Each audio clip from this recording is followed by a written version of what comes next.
no fígado e faz uma desintoxicação completa no seu organismo. Ligue agora, 0800 729 3414 e garanta o seu. Mas, Lívia, como é feita a eliminação dessas impurezas? Boa pergunta, Joyce. Seguinte, é feita pela urina. É só tomar uma colher 3 vezes ao dia e você vê as toxinas saindo pela urina. E você que ligar agora, garante Pureza Vital com um desconto exclusivo de 69% e ganha um aparelho de barbear 5 em 1. É só ligar, 0800 729 3414. Então, Pureza Vital, elimine o que não te faz bem.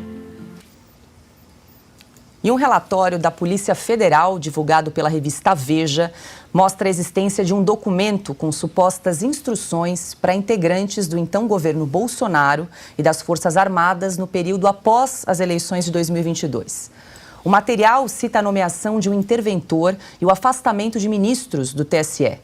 O documento foi encontrado no celular do tenente-coronel Mauro Cid, ex-ajudante de ordens do ex-presidente Jair Bolsonaro. E nós vamos falar mais sobre esse assunto, porque agora é hora de entrevista aqui em Oeste Sem Filtro.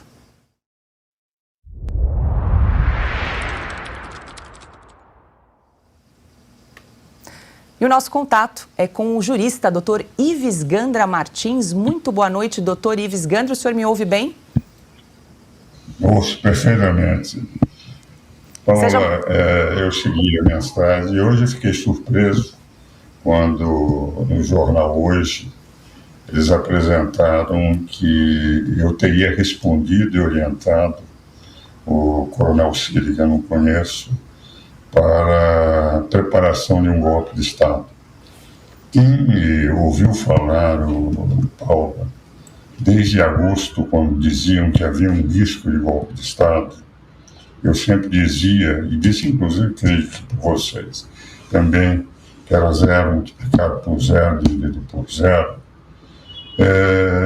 Aquilo disse também na Câmara dos Deputados, no Senado. Escrevi, inclusive no Conjur, ainda no dia 28 de novembro, mostrando que o artigo 142 é inaplicável, porque as intervenções seriam pontuais, segundo o que eu escrevi em 98, e jamais para desconstituição de poder. Mas eu recebi o documento que estaria no celular do coronel Cid. E esse documento, dizendo que eu respondi a um questionário do coronel, não procede. O documento que está lá, eu sou professor da Escola do Comando de Estado-Maior do Exército, e muitas vezes alguns dos alunos da escola me fazem perguntas. É um documento em que o Major Fabiano, em dia 27 de abril, me consulta, de 2017. E eu respondo no dia 3 de maio de 2017, apenas explicando questões da Constituição. Tem frases assim, quando pergunta o coronel, isso é um documento que está no celular, de 2017, como é que eu viria o momento, diz a pergunta número 9. Realizando a pesquisa, verifiquei que poucos autores escrevem sobre o assunto e as fontes de pesquisa são escassas. Esse aluno do 2º ano do curso. Porque esse assunto é pouco divulgado. Eu respondo. Última pergunta. Escrevi nos livros que lhe indiquei. De qualquer forma, a matéria é pouco examinada, porque, nada obstante, dos 4 presidentes eleitos após a Constituição Federal de 88, 2 serem afastados pelo Congresso, as instituições funcionam bem. Por isso, nós, os constitucionalistas, chamamos o título 5º de o regime constitucional das crises. E não tivemos nenhuma crise institucional no período, embora tivéssemos muitas crises políticas. Cordialmente, encerro as respostas a um aluno da escola em 2017, e são essas as respostas que constavam do celular do coronel Cid. Da maneira como foi apresentada pela imprensa hoje, dá a impressão que não em 2017, mas depois da eleição do presidente Lula, em 2022, eu teria respondido ao coronel, e não ao major, dizendo a ele que teria que preparar um golpe, quando todas as questões aqui apresentadas e respostas dadas são uma mostrar como funciona o título 5º da Constituição, na interpretação que eu apresentei em 1997, nos 15 volumes de comentários da Constituição que fiz. Então, é um negócio espantoso, como diria o meu querido e saudoso amigo Jô Soares, meu confrade, na Academia Paulista de Letras, para onde eu levei, e que dizia, é espantoso que esse documento que estava no celular dele pudesse justificar a minha resposta a um aluno para problemas do curso dele em 2017, qualquer tentativa de golpe de Estado, e ao contrário, isso é algo interessante, porque através do Conjuro eu escrevo um artigo no dia 28 de novembro de 2022, dizendo que o artigo 142 em nenhum momento se aplicaria para poder romper as instituições. Em agosto dizia a mesma coisa pelo Conselho Superior de Direito e disse na Câmara dos Deputados e no Senado a mesma coisa. O que vale dizer, fizeram toda uma estrutura sobre uma resposta de um professor para um aluno, analisando exclusivamente os termos constitucionais. Perfeito, doutor Ives. Quem pergunta agora... Eu tenho que lhe explicar, minha cara Paula. Sem dúvida. Alexandre Garcia tem pergunta para o doutor Ives Gandra Martins. Eu estou me divertindo com o termo espantoso, porque é espantoso mesmo que façam essa transformação, né? E para esclarecer as pessoas, eu estou com a Constituição na mão aqui, o doutor Ives se referiu ao título 5º, é o título que trata da defesa do Estado e das instituições democráticas.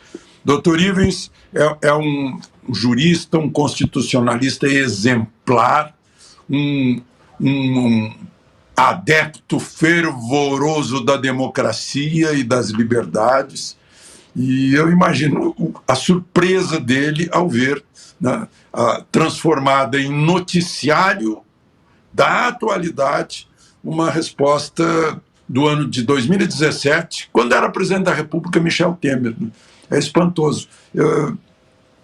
Doutor Ives, nem só por curiosidade, já aproveitando o seu conhecimento da Constituição, o senhor foi um dos consultados, os consultores da Assembleia Nacional Constituinte, acompanhou esse trabalho. No artigo 142, que muita gente fala, né, diz ali que as Forças Armadas, constituídas Marinha, Exército, Aeronáutica, são instituições nacionais permanentes e regulares, organizadas com base na hierarquia e disciplina, sob a autoridade suprema do Presidente da República e destinam-se, agora eu ia perguntar, à defesa da pátria e à garantia dos poderes constitucionais. Essa parte da garantia dos poderes constitucionais obriga as Forças Armadas a quê? Veja, eu, nos comentários que fiz, você pegaria até para me mostrar para o Alexandre o número 5, claro. São 15 volumes, mas o que eu expliquei é o seguinte: o artigo 142 é dividido em 3 partes. A primeira parte é a defesa da pátria das Forças Armadas, que é o aspecto principal. A segunda, a garantia dos poderes constitucionais.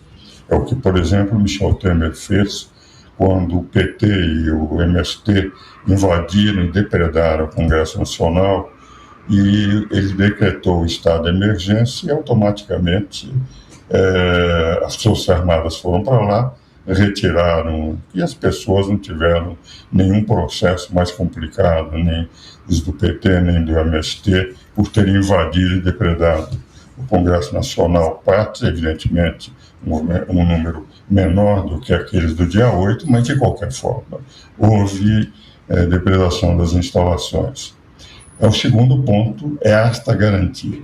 E uma terceira, por solicitação de qualquer poderes, a garantia da lei e da ordem. Aqui, qual é a interpretação que eu dei em 97? É evidente que não poderia ser nunca para desconstituir os poderes. Não poderia nunca as Forças Armadas estarem lá para romperem a Constituição. As aulas que eu dou na Escola de Comando do Estado-Maior do Exército, desde 1990, eu digo que o artigo está lá com as Forças Armadas como uma garantia dos poderes. E a minha interpretação era essa. Mas vamos admitir, e foi isto que eu coloquei, o que seria uma intervenção pontual. O Poder Judiciário invade a competência do Poder Legislativo. O Poder Legislativo, pelo artigo 49, inciso 11, ele tem o direito de zelar pela sua competência normativa perante os outros poderes. Estabelece um decreto legislativo dizendo que a interpretação da sua poder de dirigir, de legislar, é exclusivamente seu pela Constituição, e não o Poder Judiciário, na interpretação hoje da jurisprudência constitucional, entende que, efetivamente, eles entendem que eles podem atuar com uma flexibilidade maior, como já têm atuado. Muitas vezes tomando posições que seriam mais do legislativo do que do judiciário. Uma interpretação da corrente doutrinária denominada de consequencialismo jurídico, neoconstitucionalismo, jurisprudência constitucional, mas tem ocorrido. Por exemplo, o próprio caso da anencefalia, que foi tomada pelo Supremo Tribunal Federal, permitindo o aborto, o Código só permite dois casos, o terapêutico e o sentimental, não o eugênico. Mas, na verdade, isso foi adotado, enfim, e o Congresso Nacional não fez nada, concordou, e, resultado, os poderes estão perfeitos. Mas vamos admitir que haja uma crise entre o Poder Legislativo e o Judiciário. Entende? Uma crise de fazerem decretos legislativos, etc. Se tivesse os dois, qualquer um dos dois poderes chegasse, não era jamais para desconstituir na interpretação que eu dei em 98 e que foi lido por, inclusive, quase todos os ministros da Suprema Corte. Foram 150 mil exemplares que foram... Eu me lembrava que eu visitava gabinetes de ministros que tinham as minhas constituições lá, quer dizer, isso não é novidade, está escrito desde 98. As Forças Armadas só pontualmente poderiam dizer: essa situação garante-se o Poder Legislativo ou o Poder Judiciário num conflito. E dizia mais, sempre disse, que eu tinha certeza que o regime constitucional das crises do artigo 142 jamais seria para desconstituir, e eu tinha esperança que jamais teria que ser invocado.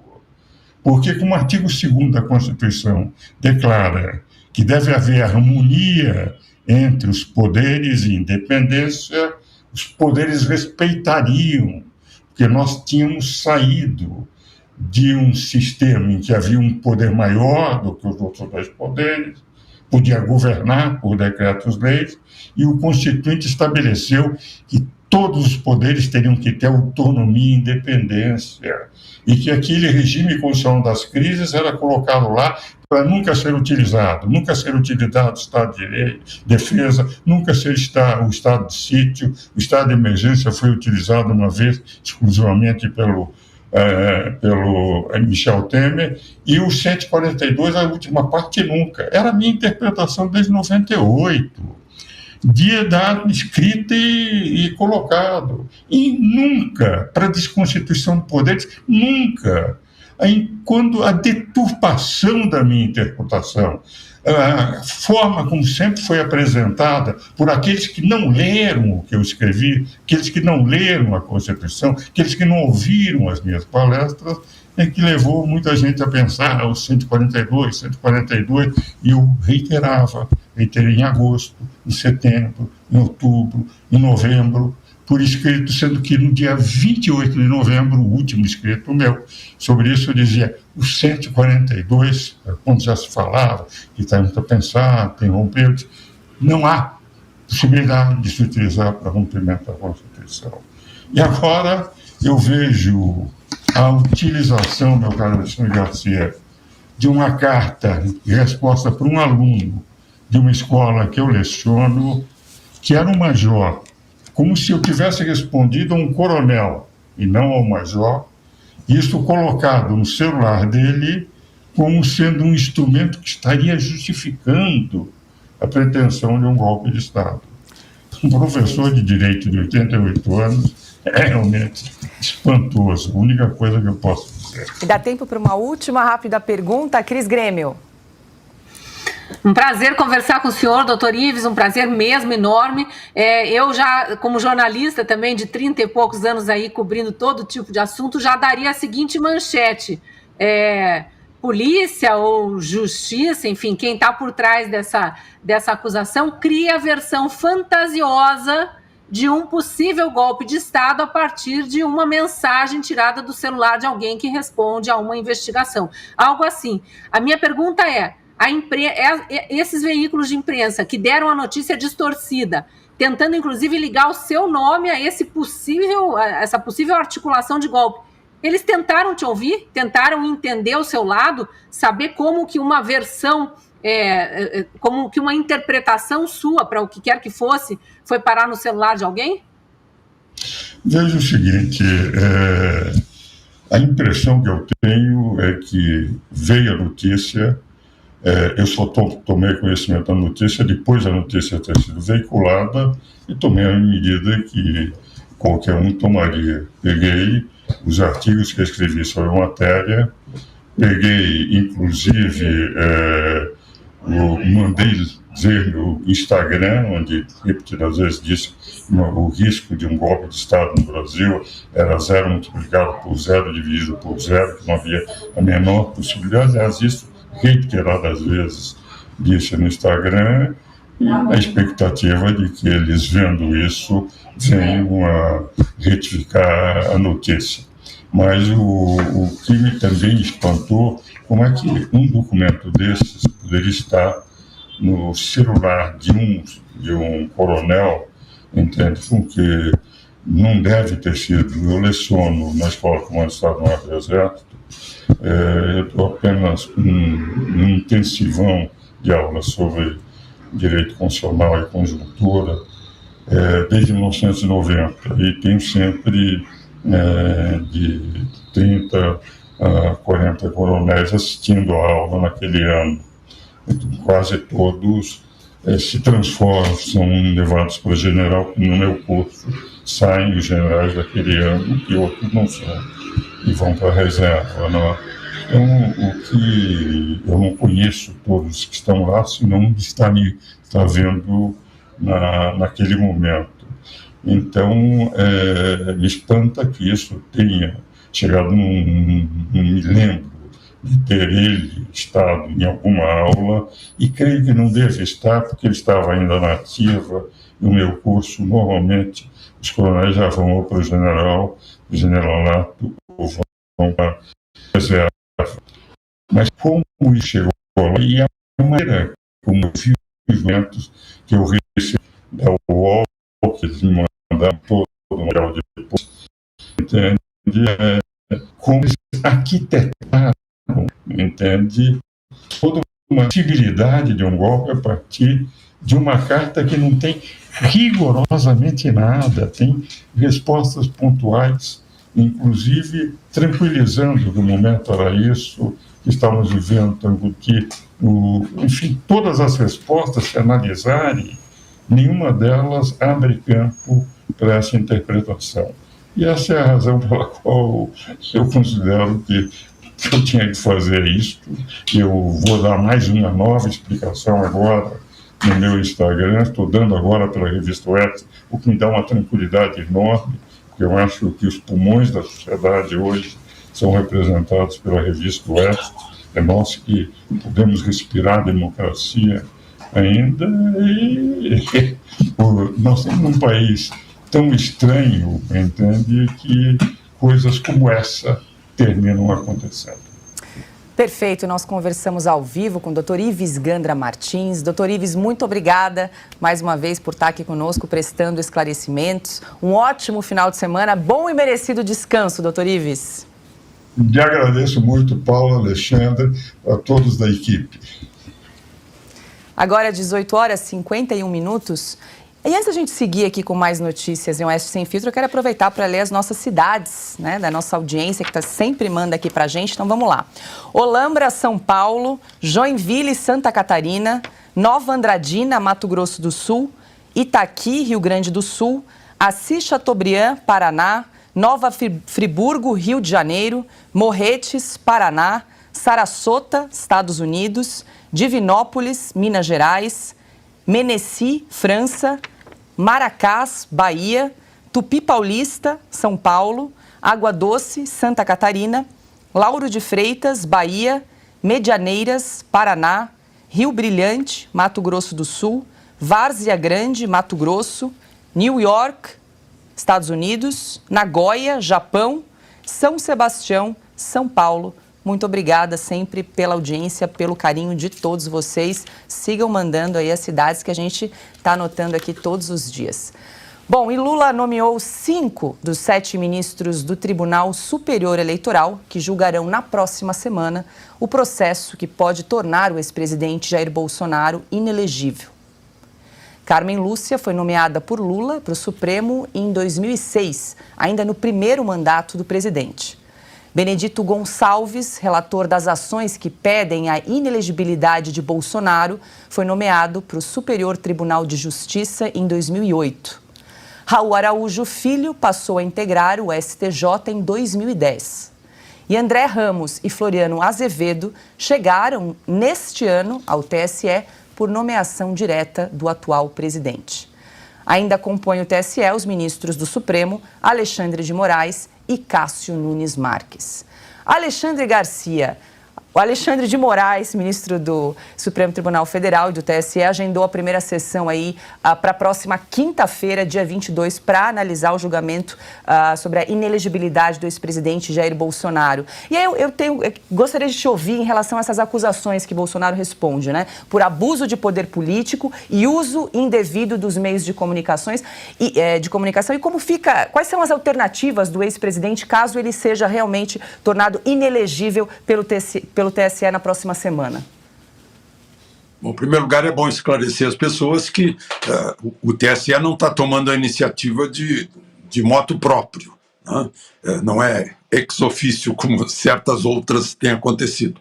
Foram partidos políticos de esquerda que denunciaram o presidente Bolsonaro depois que ele recebeu embaixadores estrangeiros no Palácio Alvorada para fazer uma pré-eleição a respeito do sistema eleitoral brasileiro, né?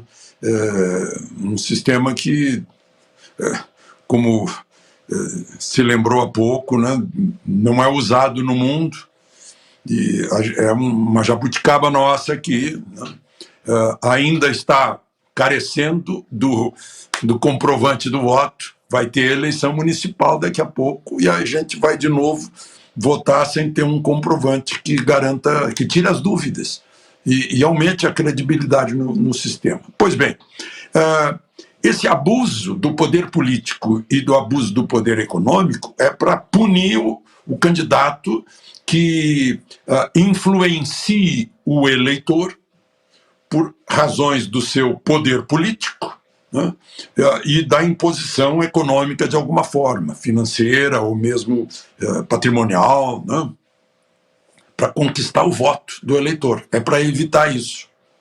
Agora, eu pergunto, havia algum eleitor na plateia do presidente da República no Alvorada? Se eram todos embaixadores estrangeiros, não tinha nenhum eleitor brasileiro. Então, o poder econômico e o poder político não existiram para influenciar votos. Existiram para deixar os representantes das nações que são representadas no Brasil a par de uma opinião do presidente da República, que, como chefe de Estado, é o representante do Brasil no contato com as nações amigas, com as nações com as quais a gente mantém relações diplomáticas. Acho que foi isso. Só que não adianta a gente pensar nisso, porque eu não sei o que... Eu não vi o relatório do relator Benedito Gonçalves, né? Mas imagino que o relatório esteja agravando bastante a situação do ex-presidente da República, né? Com vistas à próxima eleição. Assim como nós tivemos decisões do Judiciário com vistas à última eleição, nós podemos ter mais decisões com vistas à próxima eleição. E aí, Augusto, 5 dos 7 ministros que integram o TSE foram indicados por Lula. Que tipo de isenção e transparência a gente pode esperar aí para esse julgamento na próxima semana, dia 22? E os últimos 2 foram... Não, são do Supremo, né? O Alexandre de Moraes. Não, mas os que foram os mais recentes, que não são ministros, foram indicados depois de um... Da churrascada. Um churrasco, né? A política do churrasco aqui. Como é que pode alguém falar em uso abusivo de qualquer coisa, né? Do poder, abuso de poder político e tal, quando ministros do Supremo procuram o presidente da República para dizer quem deve ser indicado pelo presidente da República para o TSE? Como é que pode? O que tem a ver um negócio com o outro? Quem indica não é o presidente da República? Então eles, com o Bolsonaro, eles já confiscavam direto, né? Já encurtavam o caminho. O Bolsonaro não pode nomear o superintendente da Polícia Federal, ponto. Quem indica aí alguém que agrade ao Supremo. Com o Lula, pelo menos, eles são mais gentis. Eles se reúnem para um churrasco e dizem, olha, os nomes que nós queremos que você indique são estes. Isto é a democracia soviética bem descrita aí pelo Guzzo. E aí, Cris, o que a gente pode esperar para esse julgamento na semana que vem, no próximo dia 22, com esse time de ministros? Olha, Paula, eu sou da linha do otimismo e eu acho que se a gente fica dizendo jogo de cartas marcadas, já está tudo certo e tal, a gente alimenta a narrativa que eles... Ou vamos usar a ideia do Augusto, não a narrativa, a gente alimenta a versão que eles querem que o Brasil inteiro engula, de que eles querem que a gente normalize isso que está acontecendo. Mas, sinceramente, olhando, né, objetivamente e com racionalidade, não há como a gente achar que eles vão livrar Bolsonaro. Eles fizeram tudo isso, tudo que foi feito até agora, tudo, desde o primeiro dia, aliás, desde a campanha eleitoral de 2018, tudo que foi feito pelo sistema, do qual fazem parte as mídias do consórcio, que se auto-intitulam consórcio, toda essa militância aguerrida, entre aspas, mas sustentada às custas de muito fundo partidário, os partidos políticos, essa extrema esquerda que só pensa em vingança, mas diz que o amor venceu. Todo esse sistema se contorceu ao limite, junto com várias instituições aparelhadas, porque não é só o STF ou o TSE, tem TCU, tem FUNAI, tem inúmeros órgãos, Anvisa, inúmeros órgãos altamente aparelhados que fizeram de tudo para difamar o ex-presidente Bolsonaro, todo o seu corpo de ministros e toda e qualquer pessoa que ousasse apoiar aquele governo que eles não apoiavam. Então não dá para a gente achar que vai ter algum resultado diferente. Aí a gente olha a composição dos ministros, quem indicou qual ministro, as entrevistas recentes de Lula dizendo que ele vinha para se vingar. Ele citou naquela entrevista específica, cheia de palavrões, se vingar de Sérgio Moro, de Deltan Dallagnol, né? Missão dada já quase cumprida, pela metade já está cumprida, mas a gente sabe que tem também a vontade muito grande de se vingar de um governo que, diz ele, destruiu o país, mas ele não percebe, né, que os resultados razoáveis da economia nesses primeiros 6 meses têm a ver com o que Paulo Guedes e Bolsonaro deixaram para nós. Mas não, eles vão aí plantando as versões fantasiosas, né, Augusto? Vamos usar essa expressão. Eles vão plantando as versões fantasiosas. O dólar está caindo, o governo Lula é um sucesso, o desemprego está caindo.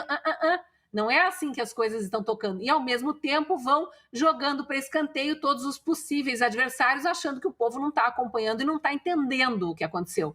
Só que não, né? Só olhar o nosso chat e ver o que as pessoas estão planejando aí para o dia 22, o que vai acontecer no Brasil no dia 22.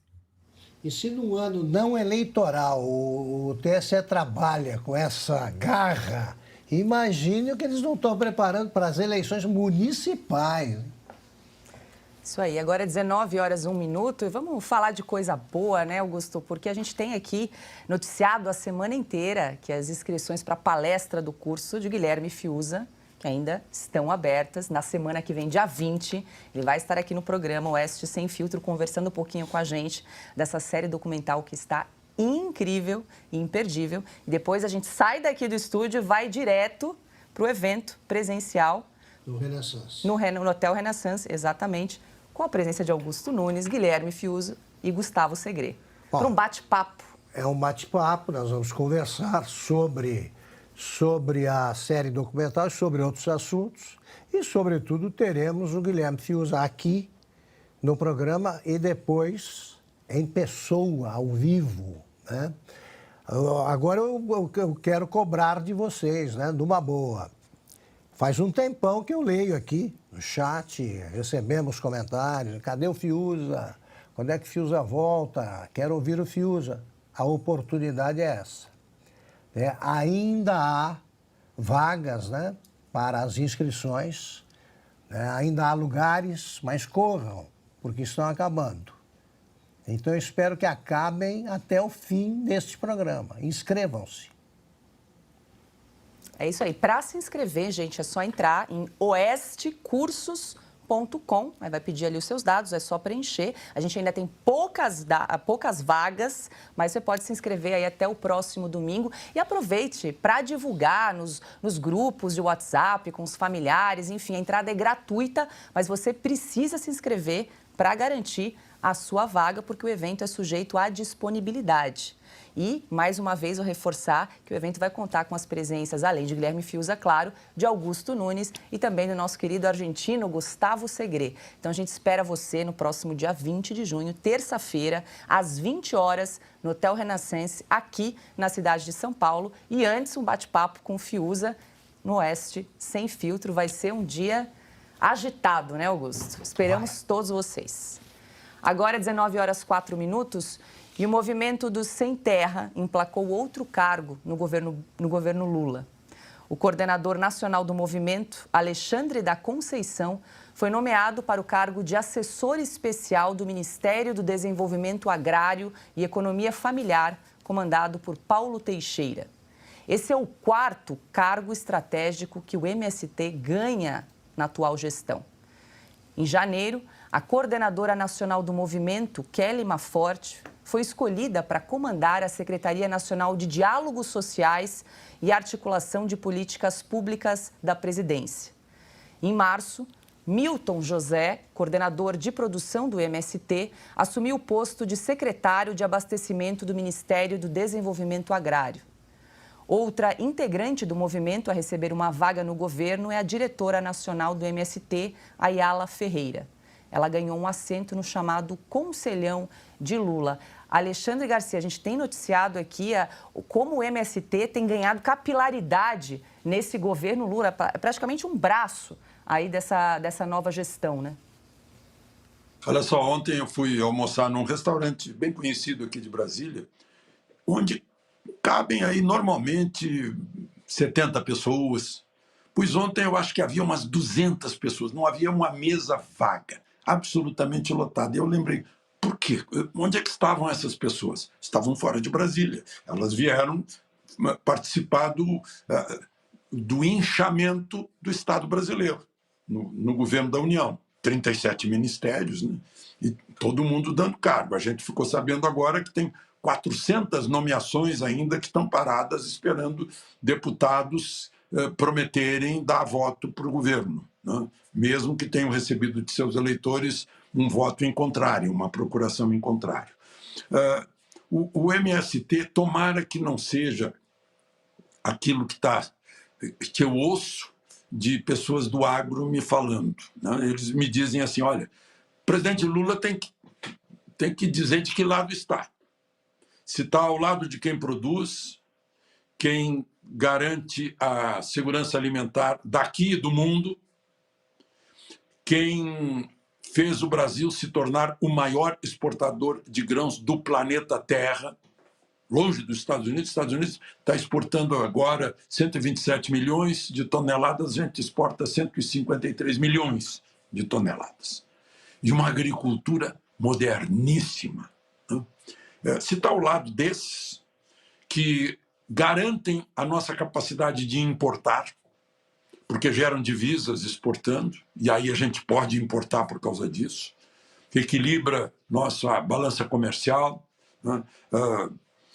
Vitamina, turbina o nosso balanço de pagamentos. Se está ao lado desses, ou se está ao lado de gente que pega o trator e desbasta um laranjal, desbasta um bananal agora recentemente, que derruba linhas de transmissão, que invade e mata o gado, carneia o gado, mas nem aproveita a carne, toca fogo em galpões, em tratores, né? Ou que faz extorsão, como lá no Pontal do Paranapanema, o Rainha foi preso por extorsão, né? Sequestra a máquina e para devolver tem que pagar o resgate, né? 20 mil, 50 mil, como eu ouvi na CPI das invasões de terra. Né? Se ele está desse lado, de qual lado está o presidente? Porque, infelizmente, a safra está ótima. A safra de milho vai ser a maior da história. Não tem onde guardar. Só que há um desestímulo imenso para a próxima. Expansão de área plantada, a vontade de plantar, a vontade de estar no Brasil, a vontade de produzir. Eu cobri no Jornal do Brasil, e o Augusto lembra muito bem dessa época, o milagre brasileiro. Eu cobri economia no Jornal do Brasil.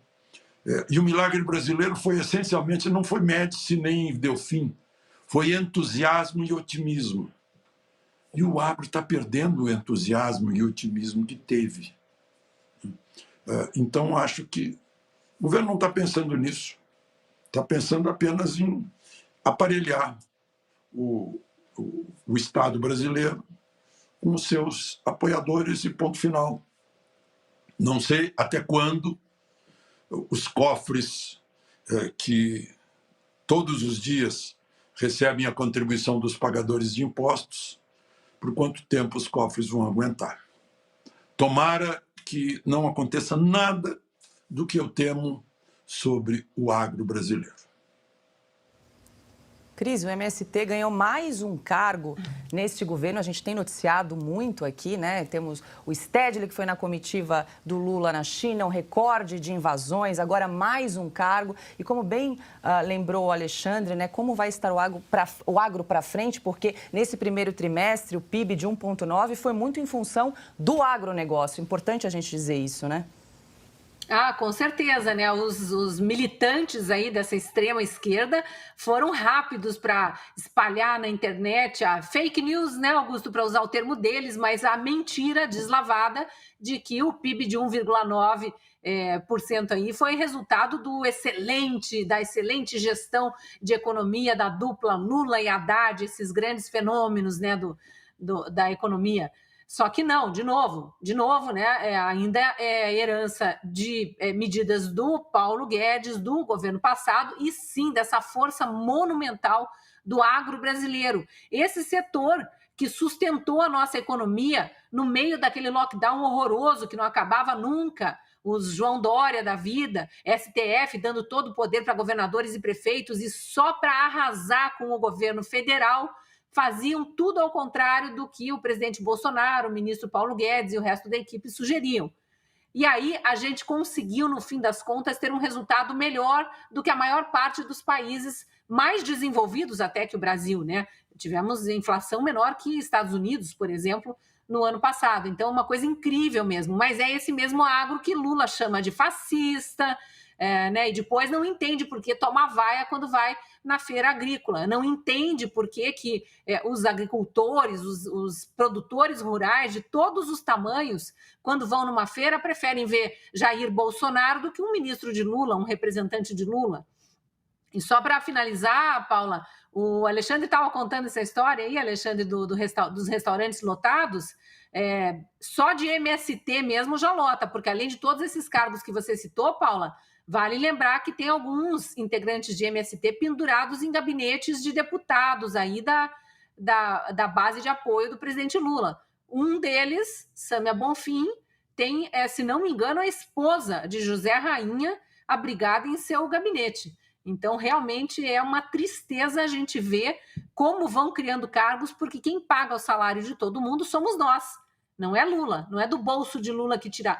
Aliás, se tirasse do próprio bolso, também tem para mim que seria dinheiro público.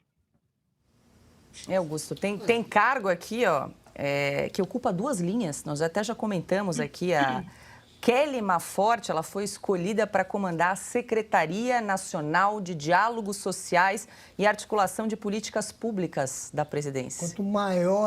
Quanto mais extenso é o nome, menor é a importância, né? E mais medíocre aí é o ocupante. Porque isso aí é para esconder o nada. Isso não significa nada. Se você puser no antigo Ministério da Agricultura, cabia tudo isso aí e ponto final. Dependia da competência do governo e de quem era o ministro. Agora, meu Deus, o agro só dá boas notícias. Sem o agronegócio, o Brasil não teria resistido. Se o agronegócio não fosse considerado atividade essencial pelo presidente Bolsonaro, nós não teríamos sobrevivido a essa pandemia, sobrevivido economicamente. O agronegócio já continua dando boas notícias agora no começo do governo. Tem agroindústria, o agro vai além da produção de alimentos, que só isso já bastaria para justificar sua gigantesca importância. Tem as máquinas aí que eles fabricam, uma coisa colossal. E o Lula ainda fica agredindo o agronegócio e culpando os empresários do agronegócio porque eles têm diferenças ideológicas comigo. O Lula não tem ideologia nenhuma, ele tem um projeto criminoso de poder, ele quer ganhar dinheiro. Não lê um livro, como é que vai ter uma ideologia? Tá? Não consegue prestar atenção numa conversa de 2 minutos, não absorve. Tá? Não sabe falar a língua do país e vem ideologia. Mente até nisso, diz que na cadeia lê os clássicos russos, imagina, é para reduzir a pena que depois desapareceu por obra dos ministros do Supremo. Pois bem, se o agronegócio, essa hipótese, eu sou brasileiro, estamos no mesmo barco, aí estou com o Alexandre, nós não podemos torcer contra o país, mas imaginem se o agronegócio perdesse o entusiasmo, porque eles trabalham com entusiasmo. A única coisa que eles pedem é que o governo não perturbe. É isso que eles reivindicam. Eu fui, Alexandre, nessas viagens aí pela área do agronegócio, fiz muitas no ano passado e conheci melhor o agronegócio.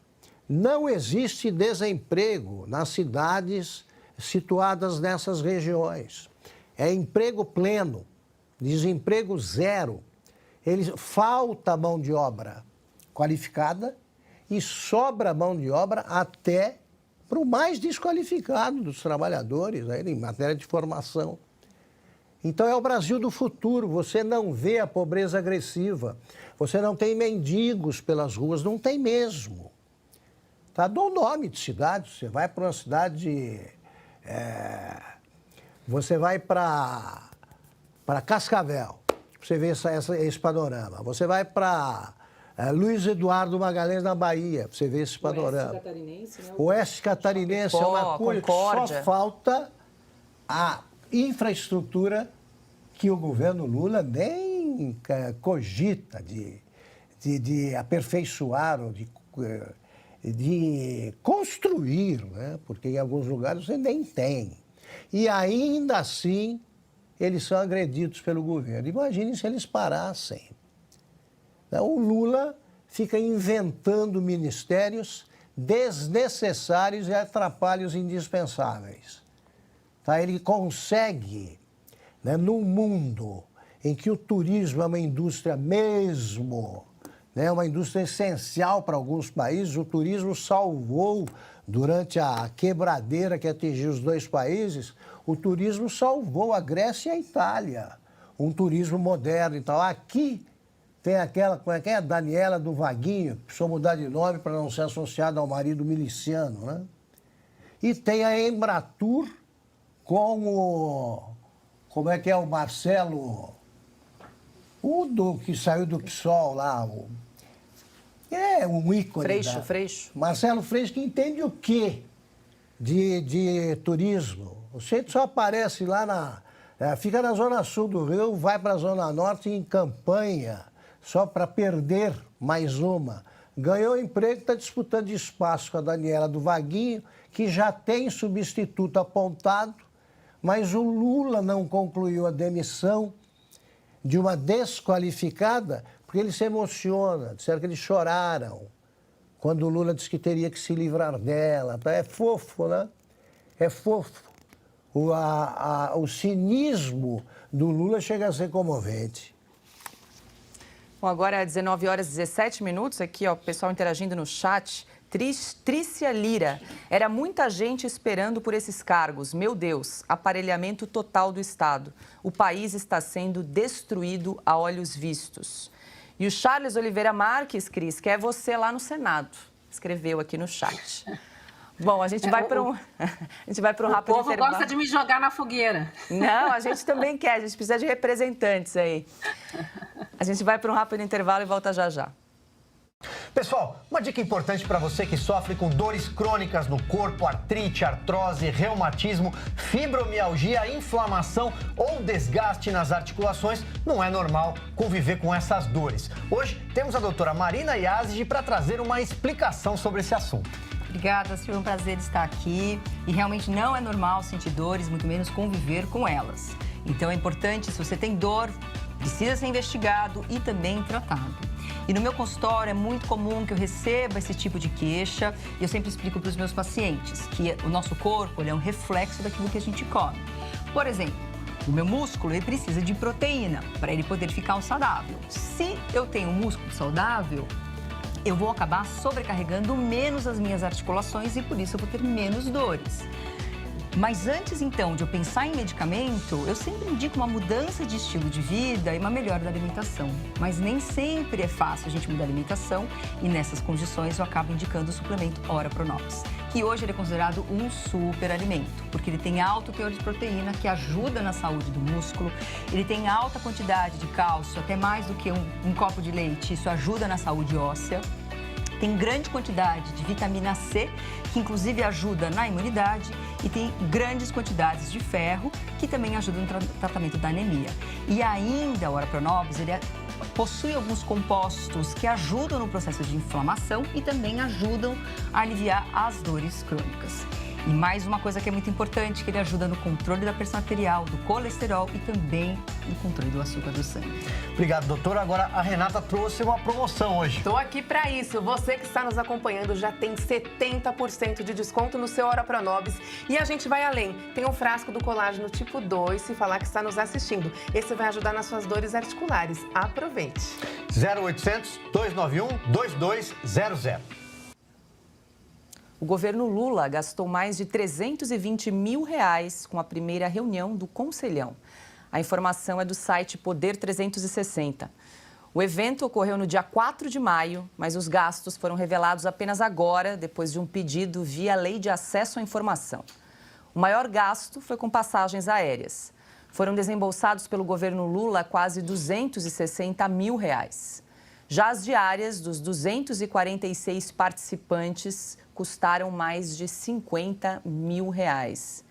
Augusto Nunes, é uma gastança, torneira aberta para lá e para cá, compra de sofá, compra de cama, ele quer um avião novo para poder viajar, colocar essa turma toda aí do Conselhão, né? E eu pergunto para quê? O que eles decidiram? Que conselho foi dado a ele?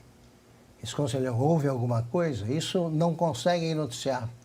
Só os gastos. com isso aí, o problema que eu estava... convém repetir. A gastança em si já é uma afronta, tá? Um país pobre, né? Como ainda é o Brasil, um país com problemas sociais graves. Já é uma afronta aos que têm dificuldades aí para sobreviver. Sobrevivem com dificuldades. Agora, o problema é o exemplo. É o exemplo. Né? Mais que a quantia, é o sinal a prova de descaso, né, pelo país. Está todo mundo aí endividado, conforme dados do próprio governo. Desculpa o Bolsonaro, tudo é o Bolsonaro. O nosso ministro Fernando Haddad também vem com uma palavra nova, né, Alexandre? Arcabouço fiscal. Isso é a velha política fiscal que eles não têm. Ainda é política econômica. E arcabouço? Isso é para esconder. Vem com palavra nova, o cara está querendo alguma malandragem que está em curso. Pois bem, eles vêm, gastam com isso, gastam com um desfile de carros no exterior, gastam com a reforma do Aerolula, com a compra de outro avião e dão conselhos à população do tipo, né? Do conselho dado pelo Lula. A classe média deve se contentar com um aparelho de televisão. Então, é cinismo, é descaso e isso nunca acaba bem. Não vai acabar bem também desta vez. O Alexandre, você tem algum registro do que foi conversado aí nesse encontro do Conselhão com 246 participantes? Alguma notícia? Não, mas eu já tive, né? No outro governo Lula havia esse conselhão também. Bolsonaro acabou com ele, né, por inútil.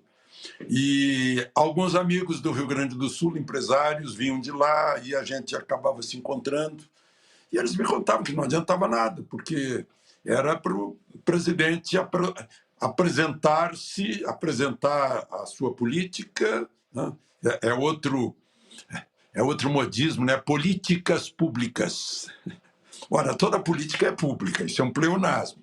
E eu sempre soube que era a política, não as políticas. Bom, mas isso é outra questão, né? Mas é o palavrório novo aí que a pessoa acha que está inovando. Então, ele explicava, e muitos dos meus amigos estavam empolgados, era novidade, Lula e tal, né? Viam ali um Lech Walesa, por exemplo, né? E depois caíram na realidade. Ao longo do tempo foram caindo na realidade. Não adianta nada. É uma espécie assim da medalha. Parece que já houve uma novela que mostrava um prefeito que dava medalha para todo mundo para conquistar as pessoas. Então, nomear 246 empresários é para deixar o empresário na sua vaidade, engrandecido, e, teoricamente, virar um adepto do presidente da República, que o engrandeceu com a nomeação de conselheiro, afinal faz parte do Conselho da República, de 246 pessoas, né? Recebe a passagem, recebe a diária, vem para cá, sai um pouquinho da rotina, é recebido no Palácio do Planalto, isso é muito bonito. Mas qual é a consequência? Eles reunidos vão conseguir mudar a política econômica do governo, vão convencer o governo a fazer as pazes com o agro, pedir perdão para o agro, de ter chamado o agro de fascista, de terraplanista, sei lá mais o quê, né? Então, de parar com vingança, de realmente praticar o entendimento, né? E não a vingança, que é o contrário, né? Aconselhar o Poder Executivo a, de alguma forma, convencer o topo do Judiciário do que diz realmente o 2º artigo da Constituição, que fala em independência e harmonia entre os poderes, né? Mas não tem nada de prático a não ser essa tentativa de cooptar 246 empresários para participarem, né? Eu sou do Conselho da Corte, né? Fica bonito isso. e gasta esse dinheirão todo, que eu não vou dizer que os empresários estão pagando, não. Eles podem pagar no imposto de renda. Agora, nos outros impostos, eles cobram no preço final. Somos nós, consumidores, que pagamos todos os impostos, que estão embutidos, obviamente, no preço de tudo que a gente compra, porque se não estivesse embutido no preço, os empresários iriam à falência, porque iam arcar com o imposto, né? Então, infelizmente é isso.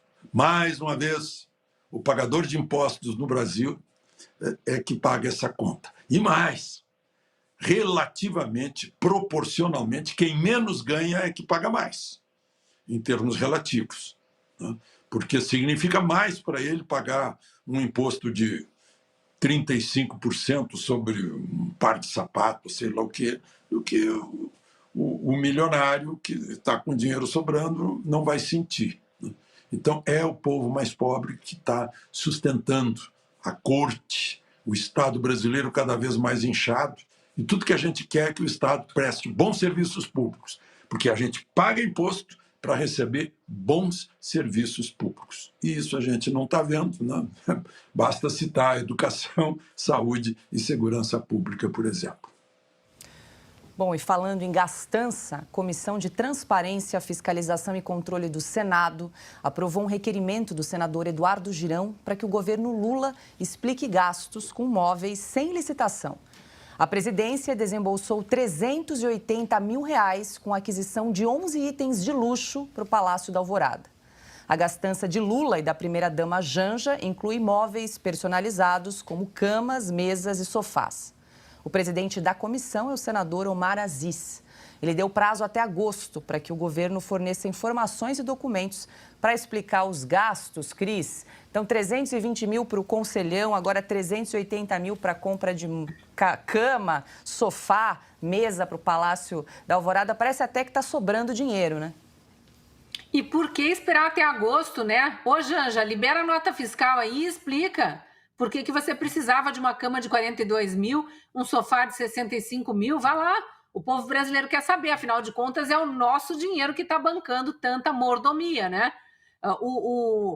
A regalia ali no conselhão também, a quantidade de gente nesse conselhão, os gastos, a gente também quer saber. Eu espero que algum senador, algum deputado imediatamente já providencie mais um requerimento. Eles têm a obrigação de fiscalizar o executivo e precisam fazer isso dia e noite, todos os dias, até terminar o mandato, porque esse governo aí não está preocupado em economizar. Se tivesse, não teria já lá durante a transição assediado daquela forma que assediou os parlamentares para aprovar a PEC do rombo. E não teria começado depois do ano já preparando todo esse arcabouço fiscal aí que prevê mais gastos além daqueles que estavam previstos na PEC do rombo. Então, é só gasto, né? Só que é com o nosso dinheiro. Então, nós, através de nossos representantes, queremos saber. Se o Omar Aziz não tem pressa, nós temos. Bom, agora é 19h29. A gente está encerrando aqui mais uma edição do programa Oeste Sem Filtro. Muito obrigada pela sua companhia, pela sua audiência. Vamos aproveitar aqui para reforçar o convite, né, Augusto? Semana que vem, Guilherme Fiuza, terça-feira que vem, dia 20, Guilherme Fiuza estará aqui conosco no estúdio e, na sequência, iremos então para esse evento presencial no Hotel Renaissance, aqui na cidade de São Paulo, com a presença de Guilherme Fiuza, Augusto Nunes, Gustavo Segre. A gente espera você lá. Lembrando que as vagas são limitadas, é preciso se inscrever, é só entrar em oestecursos.com para garantir a sua inscrição e as vagas são limitadas. Então, corre lá, até domingo a gente está aceitando aí a sua inscrição. Posso começar a rodada agora? Por favor. Eu queria agradecer especialmente ao meu amigo Alexandre Garcia pela presença aqui e avisar o seguinte: vai ter que resistir bravamente ao assédio que será movido aí pelos nossos espectadores e pelos participantes aqui, todos nós, Cris, Paula, eu e os outros, para que você seja anexado em definitivo à equipe aqui que faz o programa. Foi um prazer, Alexandre, todos nós sentimos muito orgulho da tua companhia e muita admiração pelo teu trabalho, você sabe disso. Então, mais uma vez, é uma honra ter você ao lado, tá? Muito obrigado, Augusto. Beijo, Paula, beijo, um beijo a vocês que acompanharam o nosso programa até aqui. Alexandre Garcia, começo me despedindo então, uma boa noite, foi um prazer enorme, uma honra ter você aqui conosco no Oeste Sem Filtro, faço minhas as palavras do Augusto, queremos você aqui mais vezes para engrandecer aqui o nosso programa, um prazer enorme. Obrigado, Paula, obrigado, Cristina, Augusto, pelas palavras, foi muito bom ter estado com vocês. Cris Grêmio, muito boa noite. Aproveito para desejar um ótimo final de semana. E a partir de semana que vem você vai estar aqui conosco todos os dias, né, Cris? Sim, eu estou sendo presenteada pela Revista Oeste, porque hoje foi épico, né? Eu e você podemos falar, né, Paula? Ter esses dois mestres conosco e ainda a oportunidade de entrevistar o doutor Ives Gandra Martins num único episódio, realmente vou ter que acalmar o coração aqui agora. E na semana que vem eu vou ter o prazer, ocupando aqui a janela da Ana Paula Henkel, de estar junto do meu amigo Guilherme Fiuza, que já deixou a gente com tanta saudade, já está criando essa expectativa na gente e em toda a audiência. Então, segunda-feira tem mais, estaremos aí. Um beijo, Alexandre, um prazer estar com você aqui dividindo bancada. Augusto, mesma coisa, sempre um prazer. E um beijo para você, Ana Paula, brilhante apresentação e condução do programa, como sempre. Um beijo para a nossa audiência.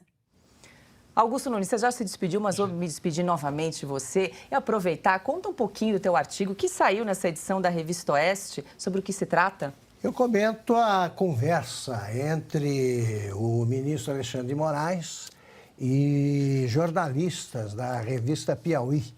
Uma conversa entre amigos ali, então eu comento o que disse ou tentou dizer o ministro do Supremo.